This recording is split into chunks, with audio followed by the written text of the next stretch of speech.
Darko Desic's life on the run began in the idyllic beachside suburb of Avalon in Sydney's north. I lived with surfers, moved from place to place, didn't have to have ID, nobody asked nothing. Locals knew him as Dougie. No one knew your history? No. If there would ever be a mention, it would be like, I think it was once or twice illegal immigrants. A local builder gave him work, but the qualified engineer yearned for more. That led him to computers, self-taught from books. There were books about operating system, programming languages, computer architecture. He felt safe in Avalon among mates, but there was one close call when a detective came knocking. Nothing to do with you. The years on the run were in many ways self-punishment. I was basically, living like a monk. But in 2021, as the world was gripped by COVID, Darko became homeless. Comes to the stage when I didn't have any more people to rely like in the previous days. I didn't stay on the beach all the time. I slept on a mattress or a football field. I didn't have any more will to go. That's it.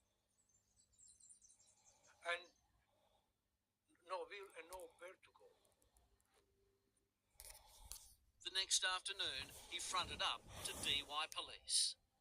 I said, my name is Darko Desic, and I would love to hand myself in. I escaped from Grafton jail.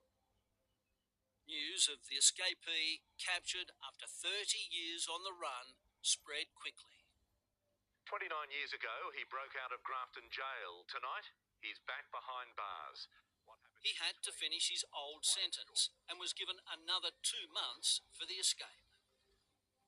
He'd done his time well and truly and had given back to the community without taking a cent on welfare in any way. Lawyer Paul McGurr picked up the case. It's a bit of Aussie larrikinism, you know what I mean? We were founded on a convict settlement, whether we like it or not. At the end of the day, Australians like a bit of a rogue story, and we always have. Jail, Darko says, was not what he remembered. Completely different. Different generation. I was no uncle. Did it ever occur to you in your mind that you might try to escape again? No. They could have opened the door. I would never got out. On his release, he was immediately transferred to Sydney's Villawood Detention Centre for deportation. Locals on Sydney's northern beaches posted signs calling for his release, a groundswell of public support for the man they knew as Dougie. I was always surprised why. Even today I'm surprised why. It's nothing that I've done extraordinary. Wow. Eventually he received the phone call he'd been hoping for. For the first time in 30 odd years, you'll be a genuinely free man. Yeah.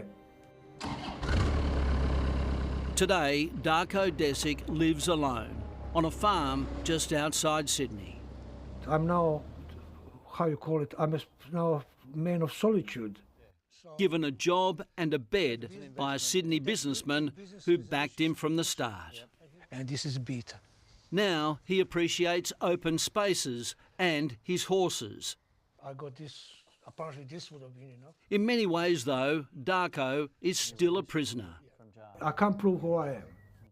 While Yugoslavia no longer exists, Darko has tried to get a Croatian passport. He's even tracked down his Yugoslavian birth certificate. I went to the Croatian consulate and I haven't got no identification papers. He needs primary photo identification, a driver's licence or photo ID. But Transport New South Wales has told him he can't get either because he can't prove who he is. So it's a catch-22 or one extra 222 catch. While he'd like to visit his homeland, above all else, he wants to become an Australian citizen. Because I feel like an Australian.